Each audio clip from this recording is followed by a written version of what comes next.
عمر رضی اللہ تعالیٰ عنہ بیان کرتے ہیں سیاتی قوم یجادلونکم، کچھ لوگ آئیں گے جو تم سے جھگڑا کریں گے بشبہات القرآن، قرآن کی جو مشابہ آیتیں ہیں ان کو لے کر کے تم سے جھگڑا کریں گے، فحذروہم بالسنن، تو سنتوں کے ذریعے سے ان کی تردید کرو،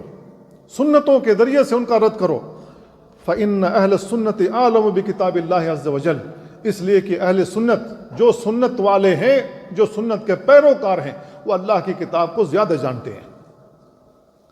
اللہ رب العالمین نے بہت ساری باتیں قرآن مجید میں مجمل بیان کی ہیں، اس کی تفسیر اور توضیح سنتوں میں ہے۔ تو عمر رضی اللہ تعالیٰ عنہ کہتے ہیں کچھ لوگ آئیں گے جو تم سے جھگڑا کریں گے، تم سے جدال کریں گے، تم سے مناقشہ کریں گے، تو ان کی تردید کہاں سے کرنا؟ سنتوں کے ذریعے سے، کیونکہ سنت میں واضح بیان موجود ہے۔ حذیفہ بن یمان رضی اللہ تعالیٰ عنہ بیان کرتے ہیں کل عبادت لم یتعبد بها اصحاب رسول اللہ